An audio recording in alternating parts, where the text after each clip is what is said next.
Il y a quelques mois, j'ai reçu un message de mon opérateur téléphonique qui m'a vraiment pas fait plaisir. Une facture, en fait, une facture de plus de 20 000 euros, totalement abusée selon moi. Ça me rend malade. Je vais vous expliquer ce qui s'est passé, les choses qu'il faut savoir pour pas que ça vous arrive et où j'en suis dans cette bataille parce que j'ai absolument pas l'intention de payer ça. En tout cas, pas sans me battre. Alors posez-vous bien, ça va être un petit peu long. J'ai envie de prendre mon temps pour tout vous expliquer. Et je vous cache pas que cette vidéo, c'est un peu pour moi une séance de psychothérapie. J'ai pas mal de trucs à évacuer. Bonjour. Je suis parti fin juin tourner une vidéo en Nouvelle-Calédonie. Vidéo que l'on va qualifier de vidéo de l'échec. Au vu non seulement du budget nécessaire pour la réaliser, la facture de plus de 20 000 euros qui vient s'ajouter au voyage en lui-même, mais en plus, c'est celle qui a fait les pires vues de toute ma chaîne cette année, donc c'est vraiment la vidéo de la haine absolue. Le concept, c'est que c'est une vidéo sympa, que j'aime beaucoup d'ailleurs. Je vais manger un énorme burger de plus de 3 kilos dans un cadre un petit peu spécial. Une vidéo à l'ancienne, comme avant le Covid, où je prends un burger comme prétexte pour découvrir une partie du monde. Et cette fois, le burger est surtout devenu le plus cher du monde. C'est important de préciser que j'ai adoré mon séjour en Nouvelle-Calédonie. C'est absolument pas le problème. J'y retournerai avec grand plaisir. L'endroit, les gens et tout, c'était assez incroyable. C'est juste quand je suis rentré de ce voyage, quand je suis descendu à La Conta, qui est juste le bureau en dessous du mien, qu'on m'a appris la bonne nouvelle. J'ai utilisé Internet hors forfait pendant mon voyage et la facture s'élève à 3 332 108 yens, soit environ 22 858 euros au taux de change du jour. Lol. Alors à votre avis maintenant, combien de temps je suis resté en Nouvelle-Calédonie pour payer aussi cher? Combien de semaines? Combien de mois? 2 jours, putain. On me demande 23 000 euros pour 2 jours d'internet. Je vais être clair, quel que soit le cas de figure dans lequel on se trouve, personne ne devrait avoir à payer 23 000 euros pour 2 jours d'internet. À la limite, si je suis perdu dans la jungle et on détourne un satellite de la NASA pour me retrouver, je peux faire l'effort d'essayer de comprendre, je vois ça coûte cher. Mais là, j'ai juste utilisé Google Maps et j'ai regardé une vidéo de Cyprien dans ma voiture. J'ai rien fait de spécial, 23 000 euros.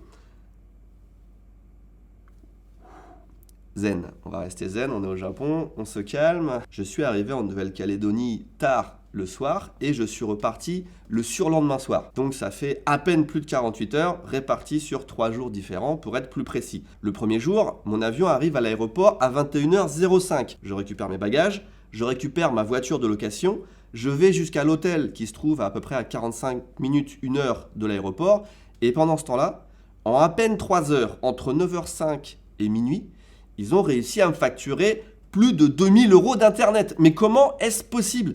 Ils m'ont facturé 2 yens le kilobit.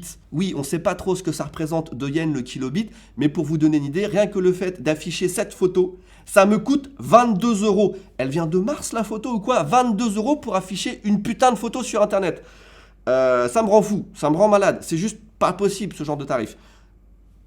Quand vous voyagez à l'étranger, il y a plusieurs façons d'avoir Internet. Il y en a 3 principales. On va commencer par expliquer ça. Tu peux prendre déjà un pocket Wi-Fi, c'est ce que font beaucoup de gens. En général, tu le loues pour la durée de ton séjour. Avant, c'est ce que je faisais, mais c'était un petit peu chiant. Il faut aller le récupérer à l'aéroport ou le faire livrer à son hôtel. Certains endroits aussi n'en ont pas. Ça, en passant, ça n'est absolument pas un pocket Wi-Fi, c'est un compteur GGR. Comme je voyageais pas mal, au bout d'un moment, j'ai fini par opter par ceci. C'est un pocket Wi-Fi 4G que je paye au mois et qui fonctionne dans le monde entier. Donc j'ai pas besoin d'en récupérer un à chaque fois que je voyage. Ça marche plutôt pas mal, honnêtement, j'étais assez satisfait. Mais il y a des points négatifs aussi. Déjà, il faut que je me trimballe le pocket Wi-Fi toujours sur moi. Il faut que je le recharge parce que ça tient pas la charge. Enfin, c'est une journée grand maximum. Et puis surtout, c'est un abonnement mensuel, que je m'en serve ou que je m'en serve pas. Je paye plusieurs dizaines d'euros par mois. Et par exemple, pendant le Covid, où j'ai pas pu voyager, ça m'a saoulé de payer pour rien. Donc, j'ai arrêté les pocket Wi-Fi. Vous pouvez aussi acheter une carte SIM, c'est la deuxième solution et c'est ce que font beaucoup de personnes qui voyagent. J'ai déjà essayé et effectivement ça dépanne. Moi je sais pas trop comment ça marche, c'est-à-dire que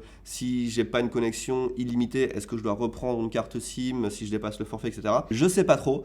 Bref, je voulais chercher une nouvelle solution, me débarrasser aussi bien de la carte SIM que du pocket Wi-Fi. Et en fait, il y a une solution qui est toute trouvée, c'est la plus simple, c'est de prendre un forfait international avec son opérateur actuel. Moi, au Japon, j'habite au Japon, hein, si vous découvrez cette chaîne. Je suis chez SoftBank et il se trouve qu'ils ont un forfait international. Alors c'est hyper cher, je trouve, pour de la data illimitée. Je paye à peu près 3 000 yens par jour dès que j'active le service, donc c'est plus de 20 euros, donc 600 euros par mois si je voyage longtemps, si on fait le calcul. Mais c'est plus simple, c'est plus pratique, c'est plus efficace.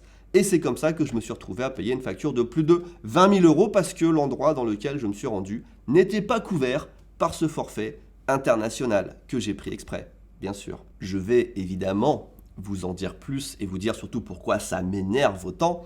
Mais avant, je vous présente une 4e solution pour avoir Internet en voyage. Une solution qui finalement est très peu connue, je pense, mais qui éclate à mon avis, les 3 autres. Personnellement, j'utilise plus que ça depuis que je connais. Et comme cette chaîne YouTube est incroyable, l'entreprise qui propose cette solution sponsorise cette vidéo.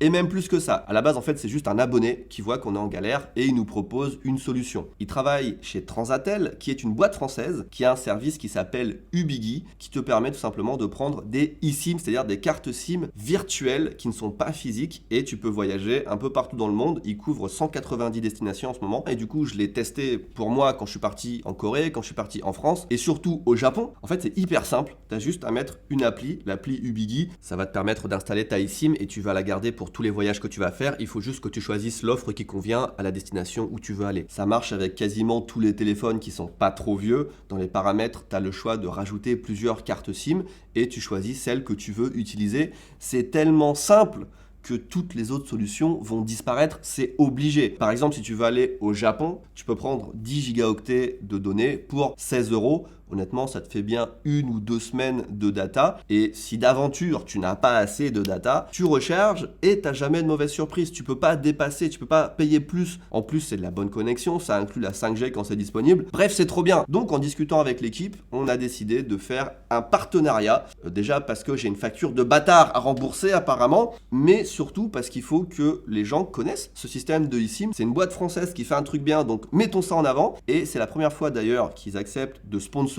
une vidéo YouTube.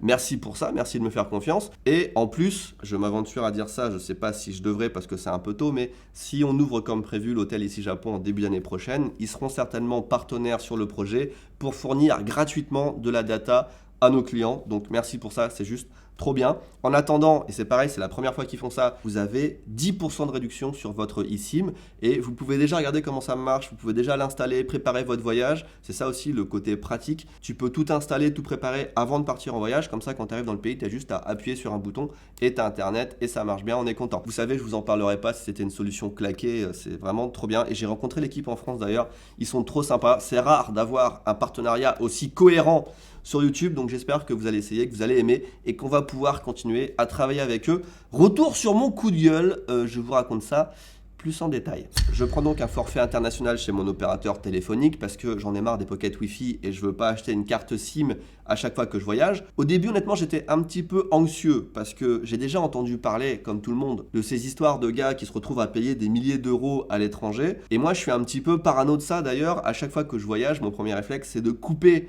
le service du téléphone. Je me mets toujours en mode avion et j'utilise uniquement la data du Wi-Fi.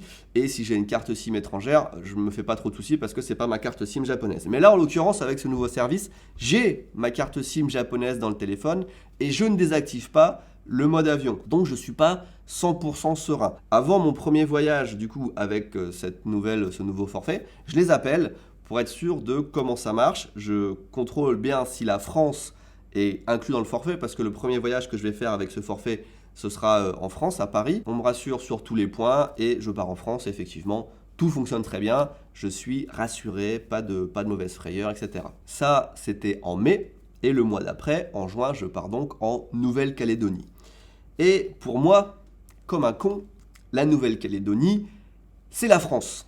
Tout simplement parce que la Nouvelle-Calédonie, c'est la France, c'est un territoire français. Donc je m'inquiète même pas une seconde de savoir si mon forfait international il passe là-bas ou pas, parce que je sais que ça marche bien en France. Et en plus, c'est un détail, mais quand je regardais l'offre sur le site de l'opérateur, ils vendaient ça comme un forfait international qui fonctionnait à 99,8% des endroits où voyagent les Japonais. C'est des chiffres toujours qu'on peut interpréter d'une façon ou d'une autre, je sais pas, mais ce que j'en ai compris, c'est que globalement, le monde entier, à part peut-être le fin fond de l'Amazonie, je sais pas, était couvert par leur service. Et la Nouvelle-Calédonie, déjà, c'est assez prisé par les Japonais. Il y a des vols directs, des hôtels qui parlent japonais, etc. Bref, j'avais aucune raison de m'inquiéter, a priori, surtout que la Nouvelle-Calédonie, c'est une région vachement moderne, hein. C'est une île, mais c'est pas une île, c'est pas le trou du cul du monde, loin de là. Donc j'étais très serein quand je suis parti, mais il se trouve que pour mon opérateur téléphonique, la France, c'est juste la France qui se trouve en Europe. Ailleurs, ils ont d'autres contrats avec d'autres opérateurs téléphoniques,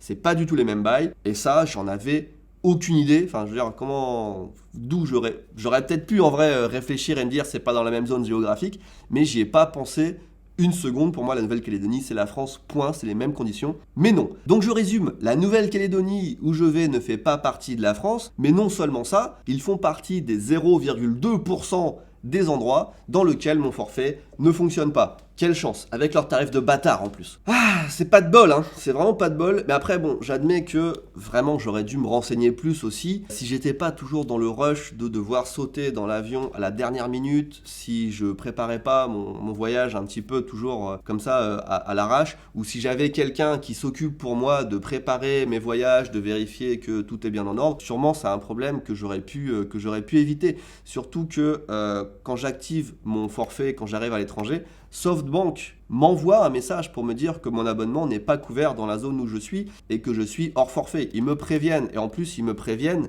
plusieurs fois durant le séjour. Donc oui, finalement, j'avais des moyens de savoir que je passais hors forfait, mais le truc c'est que déjà, je les regarde jamais, les messages de mon opérateur téléphonique. C'est des messages dans un japonais super compliqué, un petit peu barbare, généralement, je sais pas, de la pub ou des trucs inutiles. Ça fait 10 ans en fait que je les ignore, tous ces messages d'opérateurs téléphoniques, et ça se passe très bien. Et même si je les avais vus, si j'avais prêté attention à ces messages, déjà oui, ça me dit que je suis dans une zone qui n'est pas couverte et que je suis hors forfait et que ça peut me coûter plus cher.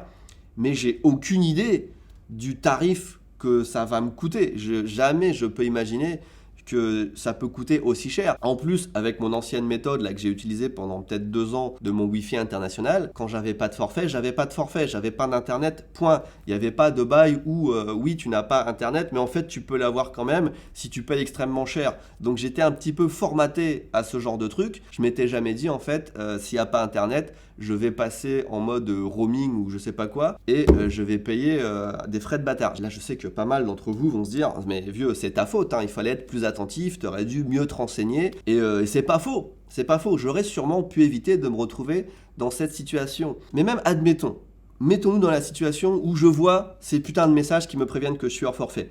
À votre avis, qu'est-ce que j'aurais fait ? Eh ben j'aurais rien fait. Tout simplement, j'aurais rien fait parce que je suis à l'étranger, j'ai besoin d'internet, je m'en sers, j'ai du travail, j'ai des rendez-vous et je suis plus dans un état d'esprit à me dire bah tant pis, si je paye plus, je suis là pour 2 jours, j'ai un budget qui est prévu pour les vidéos, au pire si je dépasse un peu, c'est pas la fin du monde, mais jamais j'aurais envisagé un scénario où je me prends une telle claque. Dans ma tête, une facture hyper chère, c'est 1000, 2000 euros à la limite, et encore en passant la journée sur Netflix. Moi, j'étais toute la journée en voiture, j'ai utilisé quasiment que Google Maps, j'ai reçu un appel de 5 minutes de mon fils, et j'ai regardé 1 ou 2 vidéos YouTube, mais vraiment pas beaucoup. D'où c'est possible que ça me coûte aussi cher. J'ai consommé 1,5 gigaoctets de data, c'est ce que me dit mon téléphone, 1,6 gigaoctets selon ma facture. En temps normal, ça devrait coûter 2 ou 3 euros. Là, on me facture presque 10 000 fois plus. J'ai demandé à plein de monde autour de moi, à votre avis, 2 jours de hors forfait, à votre avis, combien ça m'a coûté en sachant que c'est vraiment très cher. Personne n'arrive à une somme pareille. Personne n'arrive à concevoir qu'on puisse payer plus de 20 000 balles pour 2 jours d'internet. Depuis cette mésaventure, j'ai parlé un petit peu, alors je vous rappelle, c'était en juin. Depuis, j'ai eu quelques contacts dans le milieu de la téléphonie et des gens m'ont confirmé qu'effectivement la Nouvelle-Calédonie c'était hyper cher. Tout ce qui est internet, téléphonie mobile là-bas, c'est peut-être un des endroits les plus chers du monde. Mais même en prenant ça en compte, SoftBank m'aurait facturé, parlons au conditionnel, hein, à peu près 150 fois, plus de 150 fois le prix que eux ils achètent la data à Mobilis, qui est l'opérateur unique d'ailleurs de la région. Est-ce que c'est pas abusé d'acheter un truc et de le revendre au moins 150 fois, mais certainement beaucoup plus, aux utilisateurs. Je trouve ça insensé. 15 000 euros le gigaoctet. 23 000 euros pour 1,6 gigaoctet, même pas 48 heures d'internet. Et j'ai eu du bol. J'ai eu du bol parce que j'avais prévu de partir au moins une semaine. Et c'est un changement de dernière minute qui a fait que j'ai un truc qui s'est intercalé dans mon emploi du temps. J'ai pu partir que 2 jours. À la base, j'étais un petit peu dégoûté. Mais imaginez si je pars une semaine, combien je paye? C'est quoi la facture? On va me dire, bah désolé, vous êtes ruiné, vous avez regardé 5 heures de YouTube. C'est inconcevable, c'est incroyable. Vraiment. De retour au Japon, du coup, j'apprends la mauvaise nouvelle. Premier réflexe, évidemment, j'appelle mon opérateur. Hein, Moshi Moshi, bonjour, est-ce que ça va? Est-ce qu'il n'y aurait pas un petit problème sur la facture? Je trouve qu'il y a beaucoup de zéros quand même dessus. Au début, parce qu'on est naïf, on pense que c'est une erreur. Hein. Mais non, on nous explique que c'est du hors forfait et il fallait faire attention. Évidemment, on essaie de discuter, d'argumenter, en disant qu'on a quand même vérifié que la France s'était couvert. La Nouvelle-Calédonie, c'est la France, donc techniquement, on ne devrait pas être hors forfait. Et puis, c'est très cher. Qu'est-ce qui explique un prix pareil? Est-ce qu'il n'y aurait pas des mesures de sécurité normalement? Est-ce que vous ne devez pas avoir un accord pour facturer aussi cher? Parce que par exemple, en France, et je crois partout en Europe, c'est plafonné à 50 euros quand même quand on voyage. Il faut donner un accord spécial si on veut dépasser cette somme. Et déjà, je trouve ça abusé de payer 50 euros quand tu reçois juste un SMS à l'étranger. Là, il n'y a même pas de barrière de sécurité, il n'y a rien. C'est genre, c'est infini. Tu peux payer des millions, il n'y a pas de problème. Pour eux, c'est tout à fait normal. Donc on arrive à se faire entendre quand même un petit peu. On négocie déjà un délai pour payer parce que, encore une fois, c'est une facture totalement normale pour eux. Zéro pression, 23 000 euros, très classique. Il faut payer à la fin du mois. Et apparemment, tout le monde ferme sa gueule et paye. Donc évidemment non, ça se passe pas comme ça. On peut pas sortir des sommes folles tout de suite. Imaginez, pour beaucoup de familles, moi encore, j'arrive à prendre ça un petit peu en rigolant, même si ça se voit pas. Mais pour beaucoup de monde, ça arrive vraiment, c'est une tragédie. Ça peut ruiner des vies. Et je le dis vraiment premier degré, c'est atroce. Donc finalement, ils acceptent de baisser un peu la facture. On ne sait pas de combien, il reste assez flou, mais au maximum, ils nous disent qu'ils peuvent baisser de, je crois, 1 million, 1,5 million d'yens, si je ne dis pas de bêtises. Ce qui veut dire que je dois quand même payer 2 millions d'yens facile, entre 13 000 et 15 000 euros. Donc d'où c'est acceptable encore de payer une somme pareille. Déjà, quand on enlève 10 000 euros à la facture et que ça reste une somme abusée, c'est vraiment qu'il y a un problème. Et on essaie juste de poser plus de questions pour savoir en fait qui facturait quoi. Est-ce que c'est SoftBank qui coûte cher? Est-ce que c'est Mobilis en Nouvelle-Calédonie qui coûte cher? Enfin, à qui est-ce qu'on peut s'adresser pour avoir un recours? Est-ce qu'on peut déjà avoir un contact? Non, rien en fait. Donc, ce qu'on a fait, c'est qu'on a pris un avocat. Je suis pas procédurier, en vrai, je déteste ça, j'ai pas envie de me stresser avec ce genre de truc, mais là, on est au-dessus du simple. C'est pas une somme où on dit ça me fait chier. Vraiment, ça peut briser des vies, j'insiste là-dessus, mais autour de vous, combien est-ce que vous connaissez de personnes, franchement, qui peuvent se permettre de payer 23 000 euros de téléphone sans broncher? Et là, on parle de 2 jours d'Internet. C'est une consommation ultra basique. Imaginez une famille qui part une semaine et qui regarde Netflix avec ses enfants et qui reviennent et qui paye 100 000, 200 000, 300 000 euros.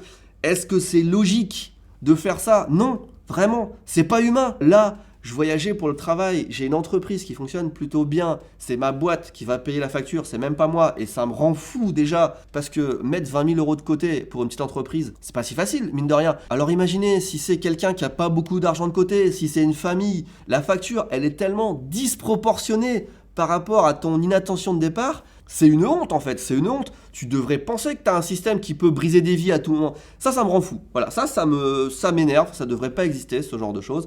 À partir de là, du coup, on a pris un avocat, une avocate plutôt, qui a pris le dossier en charge. Et extrêmement vite, comme par hasard, on a eu gain de cause en quelques jours. C'est faux, c'est totalement faux, absolument pas. Déjà, il n'y a pas de système de procuration ou quoi que ce soit. Il faut qu'on soit physiquement présents ensemble, mon avocate et moi, pour parler au service de réclamation. C'est très chiant, donc ça nous a pris quand même quelques temps pour organiser ça, pour trouver le temps de se réunir tous ensemble avec Akiko aussi. Et le 26 septembre dernier, pour vous donner les dates exactes, on a pu avoir quelqu'un au téléphone avec notre avocate, un contact direct. On a été ravis d'apprendre à ce moment-là que tout ce qu'on avait fait pendant des semaines, toutes les démarches, les dossiers à monter, ça ne sert à rien parce qu'on nous transmet à une autre personne. Si les dossiers ne se suivent pas, bref, on reprend tout à zéro. Après plusieurs semaines, c'est insupportable. Inutile de vous dire aussi qu'à chaque fois qu'on appelle le service, on attend des dizaines de putains de minutes avant d'avoir une réponse avec leur musique d'attente là à la con, c'est insupportable. À chaque fois, on a une personne différente. Il faut tout réexpliquer depuis le début. C'est un enfer. Là, enfin, depuis le 26 septembre, l'avocate a une ligne directe avec quelqu'un. qui nous répond après quelques jours que non, SoftBank en fait n'a rien fait de mal, leur système est pour eux tout à fait basique, tout à fait normal, et ils peuvent rien faire de plus que le geste qu'ils avaient mentionné plus tôt. Voilà. Là, du coup, l'avocate me dit, si vous voulez aller plus loin, il va falloir attaquer en justice. Les frais de départ, c'est à peu près 2000 balles pour lancer l'affaire. Du coup, j'ai dit, go.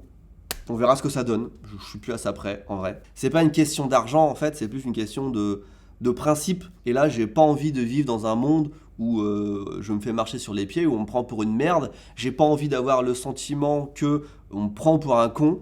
Et en plus, ça me fait chier parce que je me dis que si ça me fait chier moi, alors qu'en vrai, avec l'entreprise, j'ai les moyens de le payer et je peux juste fermer ma gueule, je me dis, il y a des gens pour qui vraiment c'est dramatique et eux, ils ont peut-être pas les moyens de se défendre, de prendre un avocat, de gueuler. Et c'est une injustice. Voilà, c'est une injustice. Ça me dégoûte et je veux pas rester sans rien faire, payer, fermer ma gueule. Donc, je sais pas ce que ça va donner. Peut-être rien, mais j'ai envie de me battre, pas juste pour moi, mais pour le principe de vivre dans un monde où ce genre de pratique ne devrait pas exister. On ne devrait pas prendre les gens pour des cons comme ça. Bref, je vous tiendrai au courant de l'avancée de la procédure. Ça va sûrement durer très longtemps. Déjà, ça fait des semaines et des mois et pour l'instant, il ne s'est rien passé. En tout cas, voilà, je voulais faire le point là-dessus. Je voulais me lâcher un petit peu, vous dire que cette situation existe. Normalement, si vous êtes en France, en Europe, vous êtes un peu protégé, mais attention, vous pouvez toujours être appelé à voyager, à prendre un forfait téléphonique dans un autre pays et vous trouver dans cette situation-là aussi. Merci à Ubigui vraiment pour leur soutien et pour la solution qu'ils m'ont proposée. Pensez à eux du coup quand vous passez à l'étranger pour pas avoir de mauvaises surprises comme les miennes. Il y a le lien dans la description qui renvoie à toutes les infos nécessaires. Merci. Des bisous. Alors fun fact, apparemment on dit pas Ubigui mais Ubigi. Je préfère ma prononciation.